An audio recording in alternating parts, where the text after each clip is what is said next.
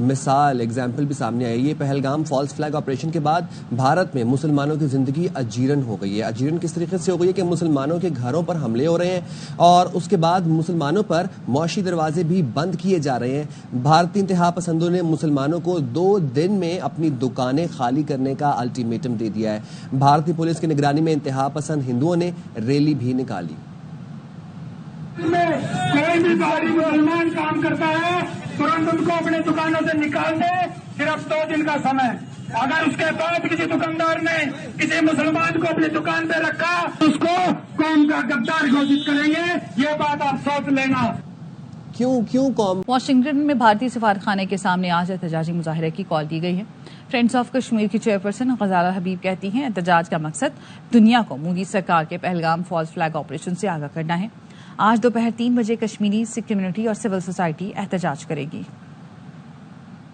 کشمیر امریکہ میں موجود پاکستانی ڈائسپورا اور سکھ فار جسٹس کے ہمارے سکھ بہن بھائی جمعۃ المبارک کو دوپہر 3 بجے اپنا احتجاج مل کر مشترکہ طور پر ریکارڈ کرانے کے لیے انڈین ایمبیسی واشنگٹن کے سامنے جمع ہو رہے ہیں تاکہ ہم دنیا کو یہ بتا سکیں کہ انڈیا کس طرح سے فالس فلیگ آپریشنز کریٹ کر کے اس کا مدعا کشمیریوں پہ ڈال رہا ہے, اس کا الزام پاکستان اور پاکستانیوں پہ لگا رہا ہے, اور ہم دنیا کو یہ بتا سکیں کہ بھارت بذات خود ایک دہشت گرد ملک ہے اور مودی جمہوریت کے نام پہ, ڈیموکریسی کے نام پہ ایک دھبا ہے, اور کس طرح سے کشمیر میں انسانی حقوق کی خلاف ورزیاں ہو رہی ہیں, کس طرح سے ہمارے سکھ بہن بھائیوں کو خالصتان بنانے کی جو موومنٹ ہے اس سے روکا جا رہا ہے, ان کے قتل کیے جا رہے ہیں. لاہور میں صبح کا آغاز خوشگوار موسم سے ہوا. رات سے تیز آندھی کے ساتھ گرج چمک کے ساتھ بارش کا سلسلہ جاری ہے. محکمہ موسمیات کا موسم کے حوالے سے مزید کیا کہنا ہے بتا رہے ہیں ہمارے نمائندے خواجہ رمضان مجید. لاہور میں صبح کا آغاز خوشگوار موسم سے ہوا ہے. صبح سویرے ٹھنڈی ہوا چل رہی ہے اور رات گئے گرد آلود ہوائیں چلنے کے بعد, تیز آندھی چلنے کے بعد جو ہے وہ گرج چمک کے ساتھ بارش کا سلسلہ جاری رہا اور بارش سے موسم جو ہے وہ خوشگوار ہو چکا ہے. گرمی کی شدت میں واضح طور پر کمی آ گئی ہے اور گرمی کے 27 شہریوں نے سکھ کا سانس لیا ہے. محکمہ موسمیات کی جانب سے پیشن گوئی کی گئی ہے کہ آئندہ 24 گھنٹوں کے دوران مزید بارش کا امکان ہے. آج شہر کا جو زیادہ سے زیادہ درجہ حرارت ہے 35 ڈگری سینٹی گریڈ اور کم سے کم درجہ حرارت جو ہے وہ 22 ڈگری سینٹی گریڈ تک ریکارڈ کیا جائے گا. مزید محکمہ موسمیات کا یہ کہنا ہے کہ آئندہ چند روز تک گرمی کی شدت میں کمی رہے گی اور موسم خوشگوار رہے گا. جی, کراچی میں آج بھی موسم گرم اور مرطوب رہے گا. محکمہ موسمیات کے مطابق شہر میں معمول سے تیز ہوائیں چلنے کا امکان ہے. موسم کی مزید اپڈیٹ جانتے ہیں آصف خان سے. جی آصف. جی بالکل, کراچی میں آج بھی موسم گرم اور مرطوب رہے گا, یہ کہنا ہے محکمہ موسمیات کا. صبح کا وقت ہے, اس وقت مطلع ابر آلود ہے, تاہم آج دن میں جو مطلع ہے وہ صاف رہے گا. دن میں جو درجہ حرارت رہے گا وہ 35 سے 37 ڈگری سینٹی گریڈ تک رہنے کا امکان ہے. دن میں جو ہوا چلے گی وہ معمول سے تیز ہوائیں چلنے کا امکان ہے. دن میں جو ہوا چلے گی وہ 30 سے 35 کلومیٹر فی گھنٹے کی رفتار سے چلے گی. محکمہ موسمیات کے مطابق سندھ میں مغربی ہواؤں کا سسٹم داخل ہوا ہے, جس کے تحت سندھ میں تو بارشوں کا امکان ہے, لیکن فی الحال کراچی میں تیز بارشوں کا امکان نہیں ہے. آج دن میں معمول سے تیز ہوائیں چلیں گی, جبکہ شام میں گڈاپ اور شہر کے جو مختلف علاقے ہیں وہاں پر ہلکی بوندا باندی کے امکانات ہیں. لاہور اور گردنواں میں تیز آندھی کے بعد بارش کا سلسلہ وقفے سے جاری ہے. محکمہ موسمیات نے فیصل آباد, سرگودا, اٹک, قصور, اوکاڑا اور سیالکوٹ میں بارش کی پیش گوئی کی ہے. راولپنڈی, اسلام آباد, کشمیر اور گلگت بلتستان میں بھی بادل برسیں گے. پشاور, کوہاٹ, بنو, مردان, شوب, موسا خیل, بارکھان, خزدار میں بھی گرج چمک کے ساتھ بارش متوقع ہے. کراچی میں موسم گرم و مرطوب رہے گا. پاکستان کے صف اول کے میڈیا ادارے ARY نیٹ ورک نے پاکستان کی ٹیکنالوجی انٹرپرینور کمیونٹی پاک لانچ کے 7 مفاہمتی یادداشت پر دستخط کر دیے, جس کا مقصد پاکستان کے تیزی سے ترقی کرتے ہوئے ٹیکنالوجی کے منظرنامے میں جدت, کاروبار اور سرمایہ کاری کو فروغ دینا ہے. ARY ڈیجیٹل نیٹ ورک اور پاکستان کی ٹیکنالوجی انٹرپرینور کمیونٹی پاک لانچ کے درمیان معاہدے کی تقریب منعقد ہوئی. تقریب میں ARY نیٹ ورک کے بانی اور صدر جناب سلمان اقبال, CEO جناب جرجیت سیجا, پاک لانچ کے بانی علی فہد سمیت دیگر کاروباری شخصیات نے شرکت کی. تقریب سے خطاب کرتے ہوئے سلمان اقبال نے کہا کہ اس کولیبوریشن کا بنیادی مقصد اچھی پروڈکٹس کو تلاش کر کے بہتر بنانا اور کامیاب کرنا ہے. Our part is to get the whole idea, showcase it properly on television. Television is one part. The basic part that we are interested in, as I think as Park Launch and as me, Salman Iqbal, as an investor, is to find products which are out there in the market, nurture them, groom them, invest into them, and have people like you invest in it and bring those corporations to a level. جرجیت سیجا نے کہا کہ ہم پاکستان کا بہترین image سامنے لانے کے لیے اپنا پلیٹ فارم استعمال کریں گے. ARY نیٹ ورک کے بانی اور صدر جناب سلمان اقبال اور پاک لانچ کے بانی علی فہد نے مفاہمتی یادداشت پر دستخط کیے. سلمان صاحب کے ساتھ جے کے ساتھ really looking forward to working. ہمارا جو گول ہے وہ یہ کہ پاکستانی اسٹارٹ اپ کو کیسے ہیلپ کیا جا سکے اور ARY کے ساتھ کام کرنے کے لیے we are super excited. ARY اور پاک لانچ ان کے درمیان ایک معاہدہ ہوا ہے جس کے تحت ARY اپنے پلیٹ فارم کو استعمال کر کے پاکستان کی جو اب بڑھتے ہوئی ٹیک سکسیس سٹوریز ہیں ان کو عوام تک اجاگر کریں گے. یہ اشتراک ٹیکنالوجی اسٹارٹ اپس اور بزنسز کے لیے بہت مفید ثابت ہوگا. اس کے ساتھ ہی نیوز بلیٹن سے فی الوقت دیکھتے رہیں ARY نیوز.